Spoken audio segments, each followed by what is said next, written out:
Assalamualaikum warahmatullahi wabarakatuh. Perkenalkan, nama saya Najma Gina Salsabila. Saya dengan NRP 14202309 dan juga saya dari kelompok 2526108. Di sini saya akan menjelaskan tentang dinamika proses, yang dimana apa itu pengertian dinamika proses, contoh dari industrinya, dan juga respon input terhadap outputnya.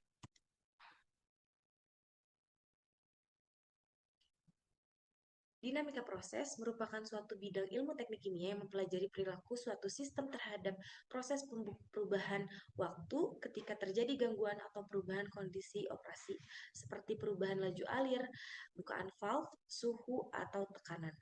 Yang dimana dinamika proses ini menjelaskan bagaimana suatu sistem respon perubahan tersebut mulai dari kondisi awal yang stabil yaitu steady state, kemudian mengalami perubahan sementara yang terjadi menjadi unsteady state hingga akhirnya mencapai kondisi yang stabil yaitu steady state kembali. Nah, perilaku ini terjadi karena sistem memiliki kemampuan menyimpan massa atau energi sehingga respon terhadap gangguan tidak langsung secara instan, melainkan secara bertahap. Pemahaman dinamika proses ini tuh sangat penting dalam perancangan atau pengendalian suatu proses industri agar sistem dapat beroperasi secara stabil, aman, dan juga efisien meskipun memiliki atau menghadapi gangguannya. Oleh karena itu, dinamika proses menjadi dasar utama dalam analisis sistem tangki, reaktor, penukar panas, dan berbagai unit proses industri yang lain. Nah, dinamika proses ini kan merupakan suatu ilmu yang mempelajari perubahan suatu sistem terhadap waktu akibat adanya perubahan kondisi operasi atau gangguan. Pada alat percobaan yang ada pada gambar di sebelahnya ini, terdapat sistem yang terdiri dari rangkaian beberapa tangki yang saling terhubung melalui pipa dan valve, yang dimana air dialirkan dari tangki bagian atas sebagai sumber aliran menuju tangki-tangki yang ke bawahnya. Ketinggian permukaan air pada setiap tangki ini diamati sebagai variabel proses utama karena nilainya berubah seiring waktu. Ketika bukaan valve ini diatur, sehingga laju alir dapat masuk dan keluar secara seimbang. Ketinggian air menjadi konstan dan sistem berada pada kondisi steady state.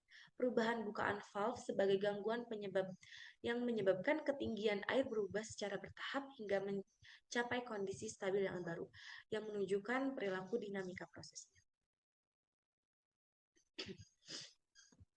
Yang selanjutnya, terdapat contoh yang ada di industri. Contoh penerapan dinamika proses pada sistem air ini dapat dilihat pada industri pengolahan air bersih, seperti instalasi pengolahan air minum, yaitu IPAM atau PDAM.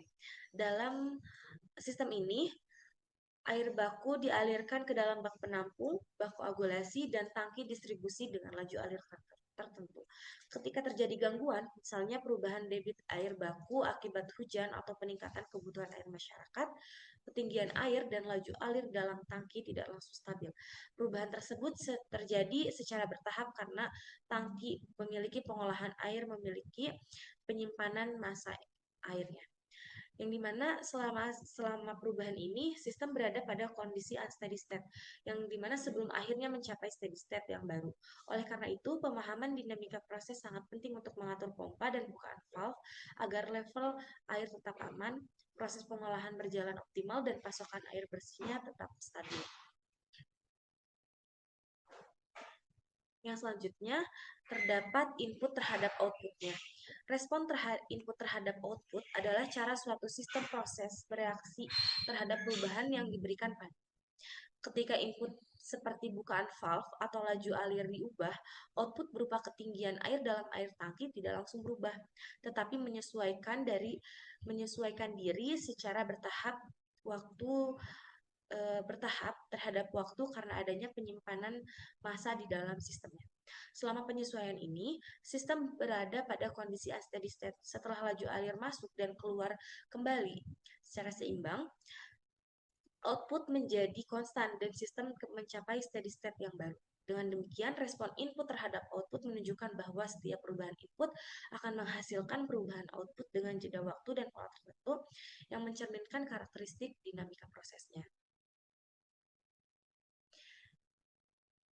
Pada selanjutnya terhadap respon input terhadap output dalam percobaan dinamika proses yang dimana menunjukkan bagaimana sistem tangki bereaksi terjadi perubahan pada kondisi operasi. Pada percobaan ini, input adalah perubahan presentasi bukaan valve, yaitu terdapat valve A, B, C, D, E, dan juga F, yang mengatur laju alir air menuju dan keluar dari tangki 3, 4, dan juga 5. Sedangkan output adalah ketinggian permukaan air di dalam masing-masing tangki yang diukur dan dicatat secara berkala.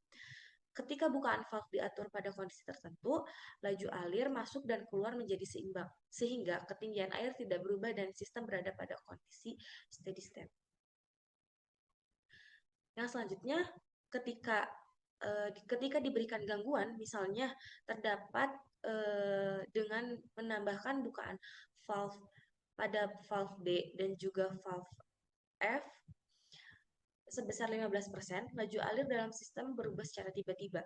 Perubahan input ini menyebabkan keseimbangan aliran akan terganggu, sehingga ketinggian air di dalam tangki itu mulai berubah. Namun, perubahan output tidak terjadi secara langsung, karena tangki memiliki kemampuan penyimpanan massa airnya, sehingga air harus terakumulasi atau berkurang terlebih dahulu sebelum ketinggian mencapai nilai yang baru. Selama periode ini, ketinggian air berubah terhadap waktu dan sistem berada pada kondisi unsteady state. Nah, nanti itu akan seiring berjalannya waktu, sistemnya itu akan menyesuaikan diri terhadap perubahan input tersebut. Laju air masuk dan keluar mencapai keseimbangan yang baru, sehingga ketinggian air di dalam tangki menjadi konstan pada nilai yang berbeda di kondisi yang awal. Kondisi ini menunjukkan bahwa sistem telah mencapai steady state yang baru. Dari percobaan ini, dapat dipahami bahwa respon output terhadap perubahan input selalu membutuhkan waktu dan dipengaruhi oleh karakteristik sistem, seperti ukuran tangki dan besar gangguan yang diberikan. Oleh karena itu, percobaan dinamika proses ini memperlihatkan secara nyata hubungan sebab akibat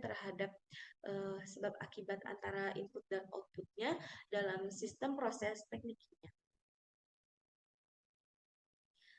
Merupakan berikut ada daftar pustaka yang saya ambil untuk membaca-baca dari jurnalnya, dan selanjutnya sekian, terima kasih dari saya. Saya mohon maaf apabila ada kesalahan. Sekian dari saya. Wassalamualaikum warahmatullahi wabarakatuh.